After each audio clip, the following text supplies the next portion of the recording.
Hello student, welcome back to my channel Samrat academy. Student, जितने बच्चे class 10th में और 18 फरवरी को मेरे प्यारों से हिंदी का एग्जाम देने वाले, उनकी वीडियो सबसे ज्यादा इंपॉर्टेंट है मेरे प्यारों से। हिंदी का मैं एक वायरल पेपर लेकर आ गया हूं मेरे प्यारों से। आप देख सकते हो 801 एचडी कोड है मेरे प्यार बच्चों। 70 नंबर का यह पेपर है। अगर इसमें जितने भी प्रश्न दिए गए सारे प्रश्न अगर आप तैयार कर लेते हो, यकीन मानिए 2026 बोर्ड का जैसे रिजल्ट आएगा मेरे प्यार बच्चों, 95% स्कोर करके दिखा दोगे कि हिंदी का टॉपर में आपका ही नाम रहेगा मेरे प्यार बच्चों।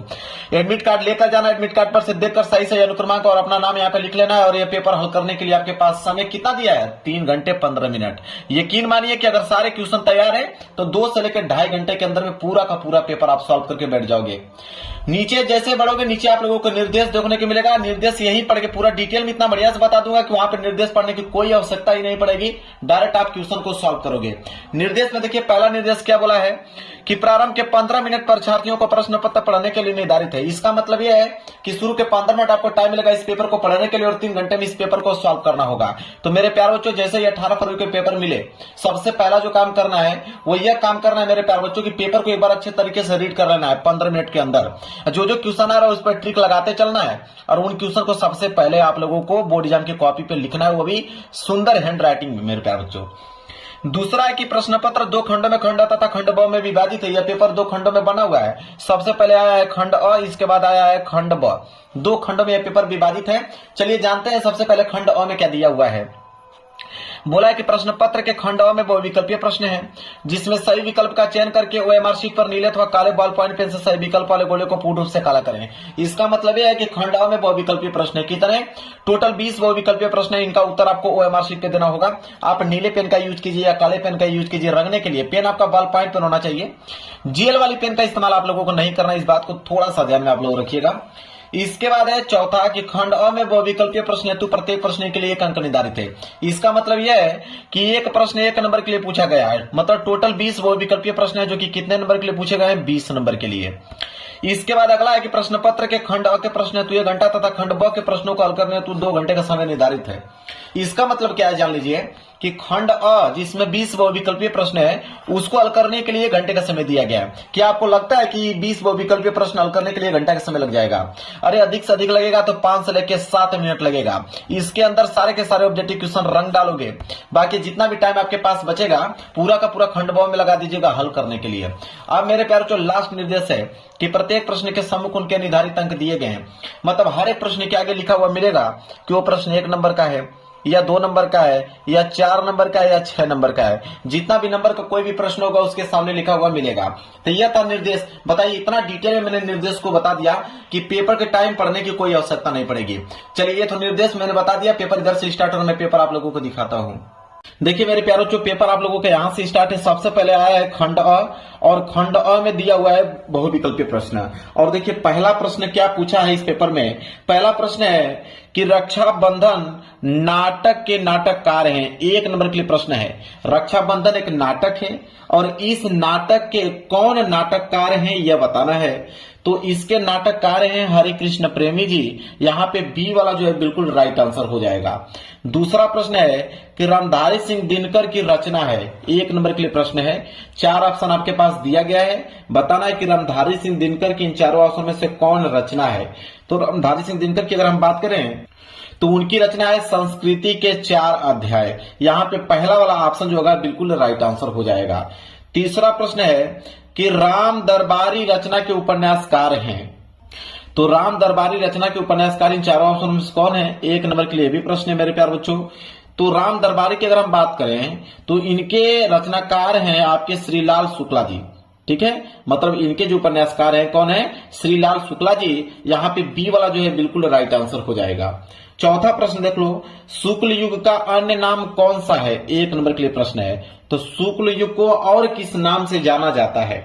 तो शुक्ल युग को हम लोग प्रसाद युग भी कहते हैं, प्रेमचंद्र युग भी कहते हैं, छायावाद युग भी कहते हैं। इसलिए ये सभी डी वाला ऑप्शन जो होगा बिल्कुल राइट आंसर हो जाएगा।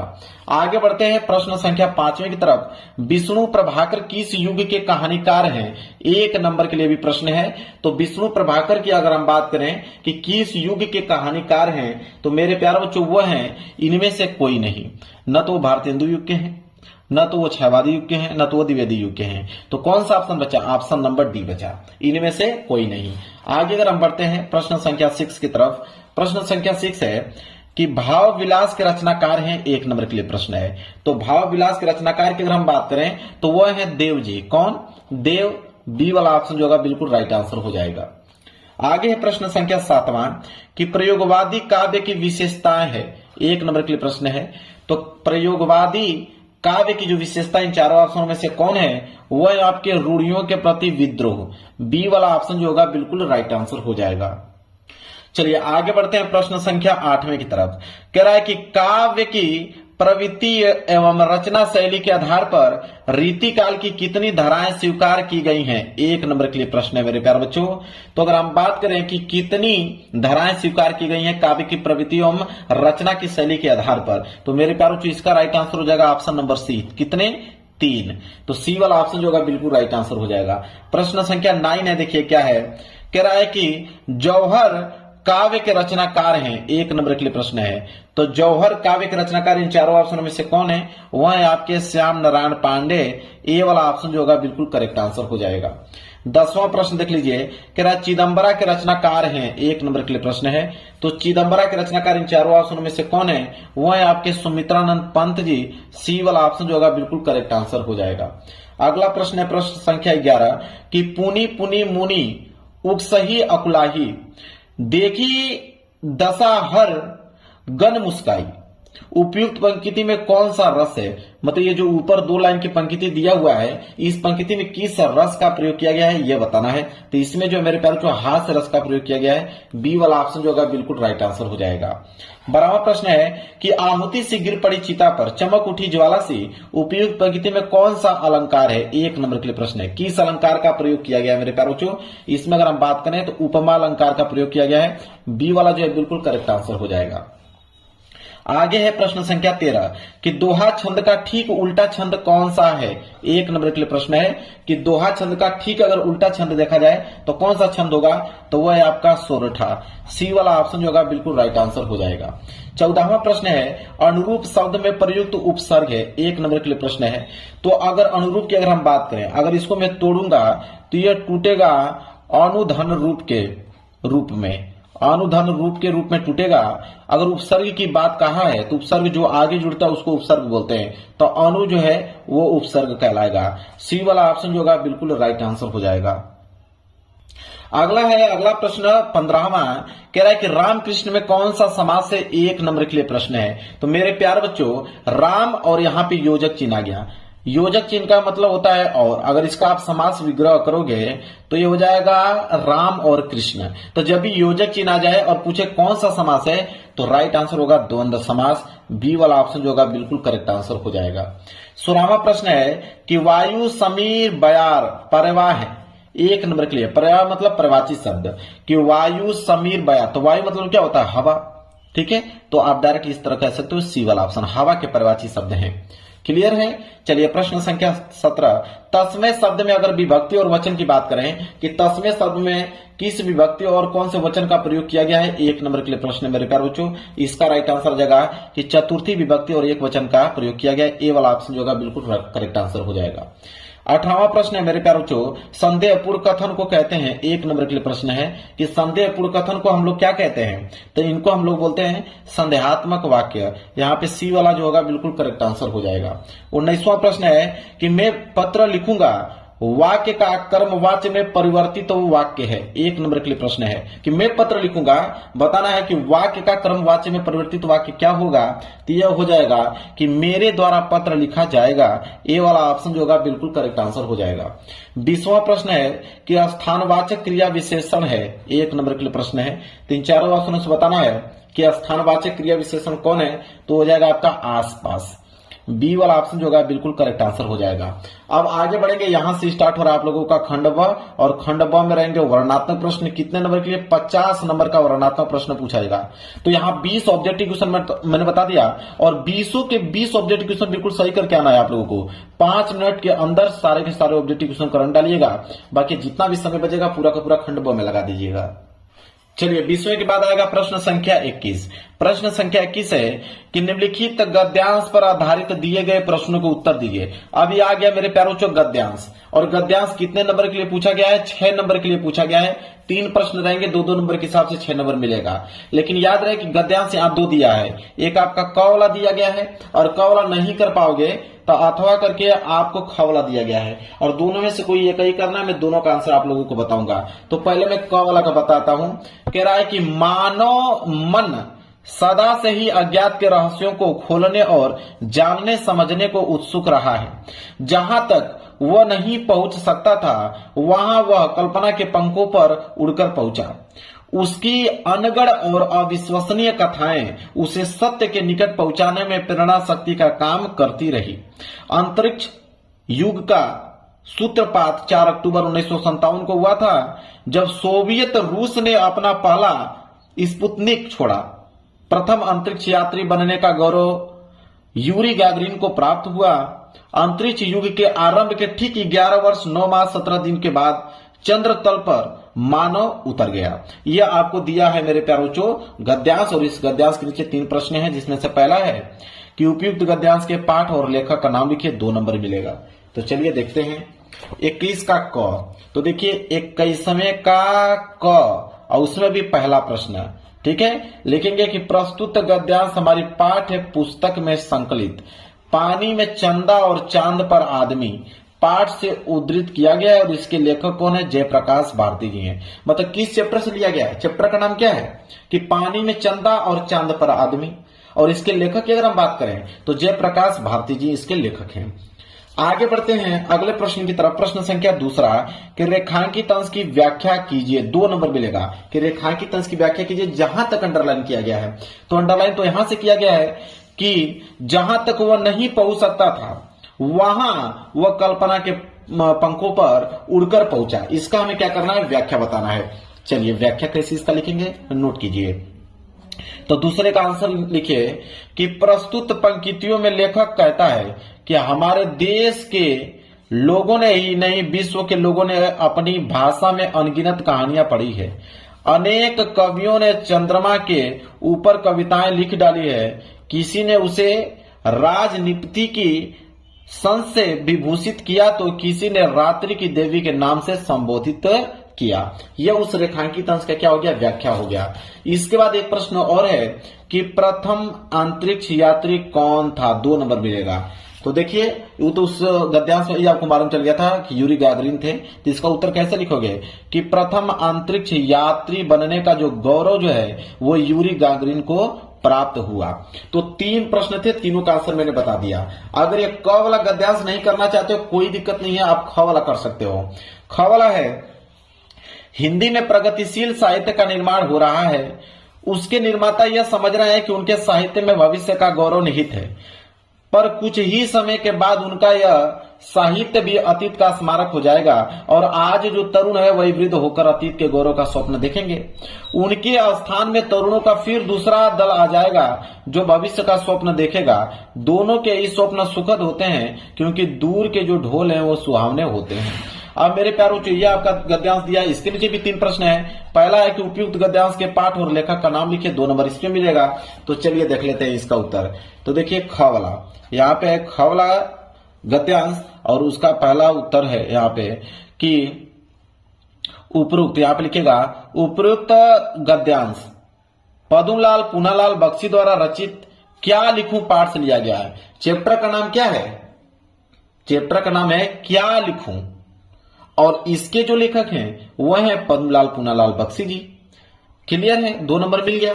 इसके बाद दूसरा है कि रेखांकित अंश की व्याख्या कीजिए, 2 नंबर। जहां तक अंडरलाइन किया गया है, तो अंडरलाइन तो यहां से किया गया है कि पर कुछ ही समय के बाद उनका यह साहित्य भी अतीत का स्मारक हो जाएगा, और आज जो तरुण है वह वृद्ध होकर अतीत के गौरव का स्वप्न देखेंगे। यहां तक अंडरलाइन किया गया है, इसका हमें व्याख्या बताना है। तो चलिए नोट कीजिए व्याख्या। तो इसका व्याख्या क्या होगा दूसरे का कि साहित्य में भविष्य के गौरव का वर्णन किया गया है, अतः भविष्य में उसमें सुधार की आवश्यकता नहीं होगी, किंतु कुछ समय पश्चात ही उनके सोचे कि यह भव्य इमारत धराशायी हो जाएगी, और आज के युवा लेखक भी एक दिन वृद्ध होकर अतीत का गुणगान करेंगे। ये उसका रेखांकित अंश का व्याख्या हो गया। एक प्रश्न और है कि जो दूर के ढोल होते हैं वो सुहावने होते हैं, इसका तात्पर्य क्या है, स्पष्ट कीजिए। तो दूर के ढोल सुहावने होते हैं, इसका अर्थ क्या है? तो इसका अर्थ हम लोग लिखेंगे कि दूर के ढोल सुहावने होते हैं, इसका आशय है कि दूर से देखने पर जो वस्तु अच्छी लगती है। तो दूर से देखने पर कोई भी चीज अच्छी लगती है, जब नजदीक से आप देखोगे तो बहुत फर्क आपको नजर आएगा। तो उसका हो गया मेरे प्यारे बच्चों 3 प्रश्नों का उत्तर यहां बता दिया, 3 प्रश्नों का यहां। तो अब आपका मन या तो क वाला करके आइए गद्यांश, या तो आप अथवा करके ख वाला करके आइए। याद रहे दोनों में से कोई एक ही करना है, जो आपको आसान लगा होगा उसको याद करके जाइएगा, उसको एग्जाम में करके आइएगा। इसके बाद प्रश्न संख्या 22। प्रश्न संख्या 22 है कि निम्नलिखित पद्यांश पर आधारित दिए गए प्रश्नों के उत्तर दीजिए, 6 नंबर मिलेगा। अभी हमने प्रश्न संख्या 21 गद्यांश देखा, अब यह प्रश्न संख्या 22 जो है पद्यांश आ गया। और पद्यांश भी 6 नंबर के लिए होते हैं, क्योंकि इसके नीचे भी 3 प्रश्न होते हैं, 2-2 नंबर के हिसाब से 6 नंबर मिलता है। इसमें भी आपके 2 दिया है, एक क वाला दिया गया है, क वाला नहीं कर पाओगे तो अथवा करके नीचे आपको ख वाला दिया गया है। तो दोनों में से कोई एक ही आपको करना है। मैं तो आंसर आप लोगों को दोनों का बता दूंगा, क और ख दोनों का बताऊंगा। तो पहले मैं क का बताने वाला हूं, क वाला नोट कीजिए। तो क वाला है कि चरण कमल बंदो हरिराई जाकी कृपया पंगु गिरिले है, अंधे को सब कुछ दर्शाई, बैरे सुने गंगू पुण्य बोले रंग चले सिर छत्र धराई, सूर्यद्वार स्वामी करुणा में बार बार बंदोती ही पाई। अब यहाँ पे पहला प्रश्न है, उपयुक्त पद्यांश का संदर्भ लिखिए, 2 नंबर मिलेगा। तो चलिए इसका हम लोग संदर्भ देखते हैं। तो नोट कीजिए इसका आंसर क्या होगा। देखिए 22 का क का पहला प्रश्न लिखेंगे, प्रस्तुत पद्यांश हमारी पाठ्य पुस्तक हिंदी काव्य में संकलित पाठ सूरदास के पद से अवतरित है और इसके रचयिता सूरदास जी हैं, और यह पद उनके महाकाव्य सूर सागर से लिया गया है। तो सूरदास के पद से लिया गया है, ठीक है, सूरदास जी इसके रचयिता हैं और उनके महाकाव्य सूर सागर से लिया गया है। बस इतना पॉइंट आप लिखिएगा, 2 नंबर एग्जामिनर आप लोगों को दे देगा। इसके बाद रेखांकित अंश की व्याख्या कीजिए, 2 नंबर, जहां तक अंडरलाइन किया गया है कि जाकी कृपया पंगु गिरिले है, अंधे को सब कुछ दर्शाई, बहरे सुने गंगू पुण्य बोले रंग चलचित्र धराई, सूरदास स्वामी करुणा में बार बार बंद होती ही पाई। अब ये 3 लाइन के अंदर अंडरलाइन किया गया, इसका हमें क्या बताना है, व्याख्या। तो चलिए नोट कीजिए इसका व्याख्या कैसे लिखोगे। व्याख्या होगा इसका कि प्रस्तुत रेखांकित अंश में कवि सूरदास जी प्रभु श्री कृष्ण के कमल रूपी चरणों की वंदना करते हुए कहते हैं कि हे प्रभु, मैं आपके कमल रूपी चरणों की वंदना करता हूं, जिसकी कृपया से लंगड़ा व्यक्ति पर्वत लांघ जाता है और अंधे व्यक्ति को सब कुछ दिखाई देने लगता है, बहरा सुनने लगता है और गूंगा जो है फिर से बोलने लगता है, और गरीब व्यक्ति राजा की तरह सिर पर छत्र धारण करके चलने लगता है। यह उसका रेखांकित अंश का क्या हो गया, डिटेल में व्याख्या में बता दिया, 2 नंबर यहां से मिल जाएगा। एक प्रश्न और है कि बार बार बंद होती ही पाई, पंक्ति में कौन सा अलंकार है, 2 नंबर यहां पे मिलेगा। तो इसमें जो है मेरे प्यारों, जो रूपक अलंकार का प्रयोग किया गया है, तो आप इसका उत्तर लिखिएगा रूपक अलंकार, 2 नंबर यहां से मिल जाएगा। अगर आप एक क वाला नहीं करना चाहते कोई दिक्कत नहीं है, आप अथवा करके ख वाला कर सकते हो। ख वाला है कि अगर धीरे चलो वह तुम्हें छू लेगी, दौड़ो तो छूट जाएगी नदी, अगर ले लो साथ वह चलती चली जाएगी कहीं भी, यहां तक कि कबाड़ी की दुकान तक भी। यह क्या है मेरे प्यारे बच्चों, पद्यांश है और इसके नीचे भी 3 प्रश्न है। पहला, उपयुक्त पद्यांश का संदर्भ लिखिए, 2 नंबर इसमें मिलेगा। तो इसका उत्तर नोट कीजिए। देखिए ख वाला, ख का पहला संदर्भ कि प्रस्तुत पंक्तियां हमारी पाठ्य पुस्तक हिंदी के काव्य खंड में संकलित नदी शीर्षक कविता से उद्धृत है और इन पंक्तियों के रचयिता केदारनाथ सिंह जी हैं। तो नदी शीर्षक से लिया गया है और इसके रचयिता केदारनाथ सिंह जी हैं। क्लियर है। चलिए अब इसमें प्रसंग भी चाहोगे तो लिख सकते हो, नहीं चाहोगे तो छोड़ भी सकते हो। प्रसंग का मतलब होता है इस पूरे के पूरे पद्यांश में किन चीजों के बारे में बात की गई है। तो प्रसंग आप लिख सकते हो कि प्रस्तुत पंक्तियों में कवि कहता है कि नदी का हमारे जीवन में बहुत महत्व है, यह जीवन में प्रत्येक क्षण हमारा साथ देती है। चलिए इसके बाद हम लोग दूसरा प्रश्न देखेंगे, रेखांकित अंश की व्याख्या 2 लाइन, ठीक है, मतलब 2 नंबर मिलेगा। तो 2 यहां तक किया गया ना कि दौड़ो तो छूट जाएगी नदी, अगर ले लो साथ वह चलती चली जाएगी कहीं भी, यहां तक कि कबाड़ी की दुकान तक भी। तो 4 लाइन के अंदर अंडरलाइन किया गया है, उसका हमें क्या करना है, व्याख्या बताना है। चलिए व्याख्या नोट कीजिए, इसका लिखेंगे दूसरे का व्याख्या कि लेकिन जब हम संस्कारिकता में पढ़कर भाग दौड़ में पड़ जाते हैं तो यह हमारा साथ छोड़ देती है, यदि हम इसे साथ लेकर चले तो यह प्रत्येक परिस्थिति में किसी न किसी रूप में हमारे साथ रहती है, क्योंकि यह हमारे जीवन का जो है अभिन्न अंग है। न तो वो हमसे अलग हो सकती है और न हम उससे। क्लियर है? चलिए, उसका रेखांकित अंश का व्याख्या मैंने बता दिया। और एक प्रश्न और है यहाँ पे कि उपयुक्त पंक्ति में नदी किसका प्रतीक है? 2 नंबर यहाँ पे मिलेगा। तो इसका हम लोग उत्तर लिखेंगे कि तीसरे का, कि कवि ने नदी को मनुष्य में सभ्यता एवं संस्कृति के प्रतिरूप में प्रकट किया है। क्लियर है? चलिए, तो मैंने क और ख दोनों बता दिया। अब मन करेगा तो क वाला करके आइएगा और आपका मन करे तो ख वाला करके आइएगा, जो याद होगा उसको करके आइएगा। तो प्रश्न संख्या 22 भी क्लियर हो गया। अब यहां से स्टार्ट होगा प्रश्न संख्या 23। प्रश्न संख्या 23 है कि निम्नलिखित संस्कृत गद्यांश का संदर्भ सहित हिंदी में अनुवाद कीजिए। अब यहाँ पे मिलेंगे आपके 5 नंबर। अब ये आपके संस्कृत के गद्यांश 5 नंबर मिलते हैं। 3 नंबर हिंदी अनुवाद पे और 2 नंबर रचना पे मिलता है। तो चलिए, इसमें भी 2 दिया रहता है, एक क वाला दिया रहता है और क वाला नहीं कर पाओगे तो अथवा करके ख वाला है। तो सबसे पहले हम लोग क वाला देखेंगे। अब ये जो आप लोगों का वाराणसी प्राचीन काल के ये जो दिया हुआ है संस्कृत का गद्यांश, इसका आपको संदर्भ सहित हिंदी में अनुवाद करना होगा, तब जाके 5 नंबर मिलेगा। तो चलिए देख लेते हैं। चलिए, तो यहाँ पे प्रश्न संख्या 23। अब 23 का हम लोग का अनुवाद देखने वाले हैं। तो संदर्भ में भूल गया हूं लिखना, संदर्भ आप लिख सकते हो क्योंकि यह वाराणसी चैप्टर से लिया गया है। तो आप लिख सकते हो कि प्रस्तुत गद्यांश हमारी पाठ्य पुस्तक हिंदी के संस्कृत खंड के वाराणसी चैप्टर से लिया गया है, वाराणसी पाठ से उद्धृत है, ऐसे लिख सकते हो। तो संदर्भ में लिख लीजिएगा कि वाराणसी चैप्टर से लिया गया है। और इसका अनुवाद जो है लिखिएगा कि वाराणसी में प्राचीन काल से ही घर घर में विद्या अलौकिक ज्योति प्रकाशित होती रही है। आज भी यहाँ संस्कृत वाणी की धारा निरंतर प्रवाहित रहती है और लोगों का ज्ञान बढ़ाती है। यहाँ पर अनेक आचार्य उच्च कोटि के विद्वान वैदिक साहित्य के अध्ययन और अध्यापन में इस समय भी लगे हुए हैं। इसका क्या हो गया मेरे प्यारे बच्चों? अनुवाद हो गया। संदर्भ ऊपर आप लोग लिख लीजिएगा कि वाराणसी चैप्टर से लिया गया है। तो इसका संदर्भ भी कंप्लीट हो गया। तो 2 नंबर संदर्भ में और अनुवाद तो मैंने जस्ट अभी बताया, 3 नंबर अनुवाद में। टोटल 5 नंबर मिल गया आप लोगों को। अगर ये प्रश्न नहीं करना चाहते हो कोई दिक्कत नहीं है, पीछे दिया हुआ है उसको कर लीजिएगा। चलिए, अगर ये प्रश्न नहीं करना चाहते हो तो अथवा करके देखिए, दिया हुआ है ख वाला अलछेंद्र वाला, यहां से आप कर सकते हो। यहां से लेके यहां तक दिया हुआ है, इसका आप संदर्भ सहित हिंदी में अनुवाद करना होगा, इसको कर लीजिए। तो ख वाला है तो देखिए इसका उत्तर लिखिएगा। देखिए अथवा का ख, यहाँ पे संदर्भ है, यहाँ पे अनुवाद है।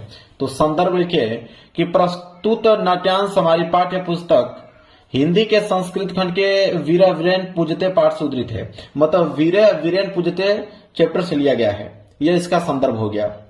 और अनुवाद की अगर हम बात करें तो अनुवाद में लिखेंगे कि सिकंदर कहता है कि भारत एक राष्ट्र है, यह तुम्हारा कथन गलत है। यहाँ तो राजा और प्रजा आपस में द्वेष करते हैं। तो पुरुराज कहता है कि वह सब हमारा आंतरिक मामला है, उसमें बाहरी शक्ति का हस्तक्षेप असहनीय है। एवं राज, अलग धर्म, अलग भाषा और अलग वेशभूषा के होते हुए भी हम सब भारतीय हैं और हमारा जो राष्ट्र है वो विशाल है। तो देखिए मैंने इसका संदर्भ भी बता दिया और यहाँ पे अनुवाद भी बता दिया। 5 नंबर यहाँ से क्लियर हो गया। तो दोनों में से कोई एक कर लीजिएगा। इसके बाद आएगा प्रश्न संख्या 24। प्रश्न संख्या 24 है कि दिए गए संस्कृत पद्यांश का संदर्भ सहित हिंदी में अनुवाद कीजिए। अब संस्कृत का पद्यांश आ गया। संस्कृत का पद्यांश भी 5 नंबर के लिए पूछा जाता है, 3 नंबर हिंदी अनुवाद पे और 2 नंबर संदर्भ में। अब यहाँ पे क वाला है, क वाला नहीं कर पाओगे तो अथवा करके नीचे आपका ख वाला दिया गया है। दोनों में से कोई एक ही करना है। तो पहले हम लोग क वाला का देख लेते हैं, संदर्भ सहित हिंदी में अनुवाद। इसके बाद हम लोग ख वाला देखेंगे। तो 24 का क, तो देखिए यहाँ पे 24 का क, तो 24 का क का हम सबसे पहले संदर्भ लिखेंगे, फिर हिंदी अनुवाद लिखेंगे। तो संदर्भ लिखिए कि प्रस्तुत श्लोक हमारी पाठ्य पुस्तक हिंदी के संस्कृत खंड के अनुयुक्ति विलास से लिया गया है। मतलब अनुयुक्ति विलास चैप्टर से लिया गया है।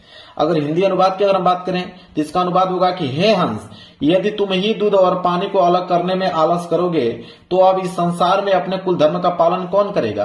अर्थात यदि विवेकशील लोग ही अपने कर्तव्य पालन में आलस करेंगे तो फिर अपने कुल धर्म का पालन कौन करेगा।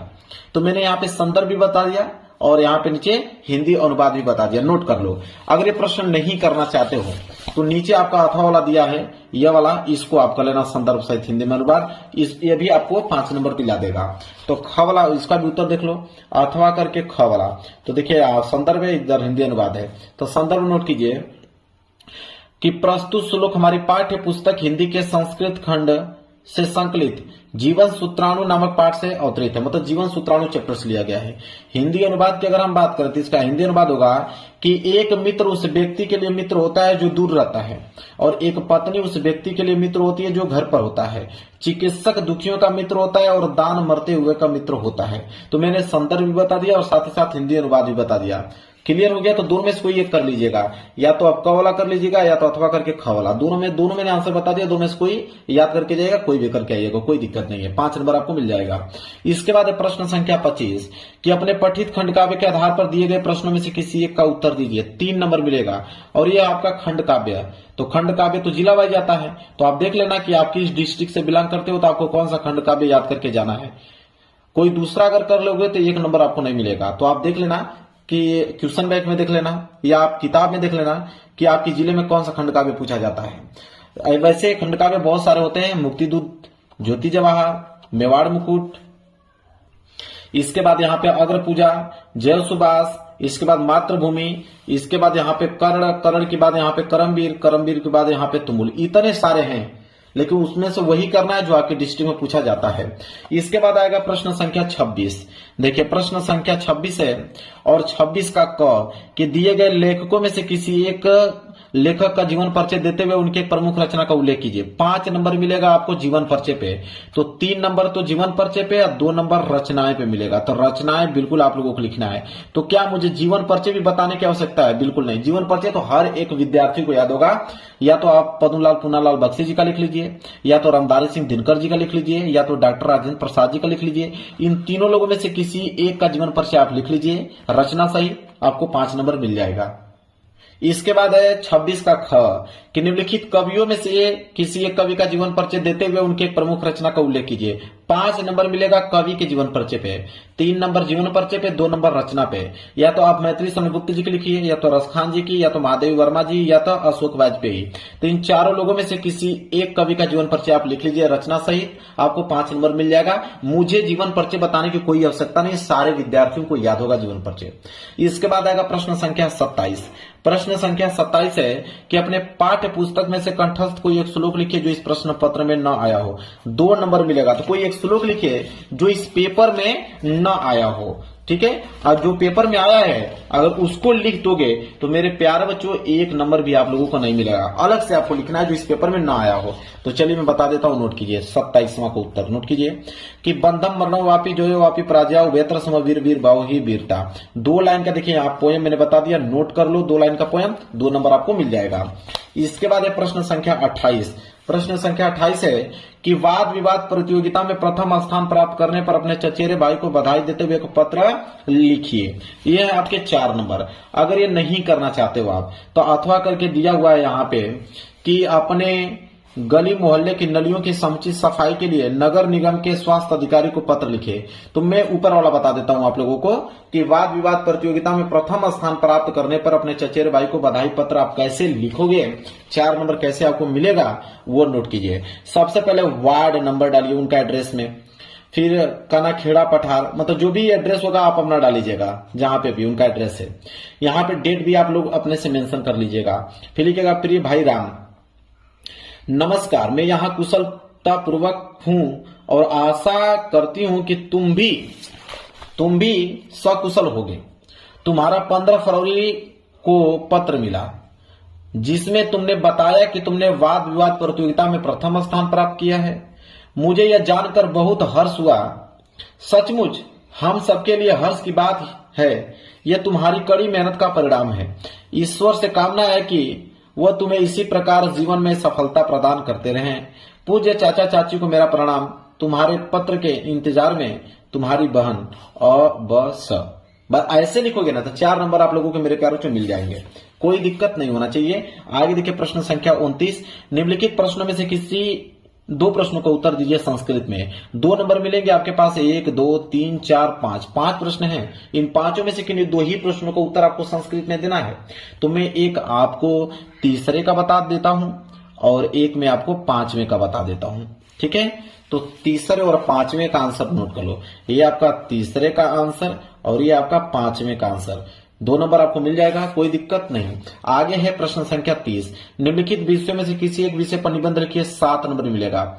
और इस पेपर का लास्ट प्रश्न है, तो आप चाहें तो किसी यात्रा का वर्णन कर लीजिए, या तो नई शिक्षा नीति पे, या तो इंटरनेट पे, या तो आत्मनिर्भर भारत पे, या तो पुस्तकालय से लाभ। 5 आपके पास निबंध हैं। अब आपके ऊपर चॉइस है, आपको कौन सा याद है आप वो कर सकते हो, 5 में से कोई भी एक कर सकते हो। लेकिन मैं एक आपको करके दिखा देता हूं पुस्तकालय से लाभ पर, कि पुस्तकालय से लाभ क्या है, पुस्तकालय के महत्व क्या है।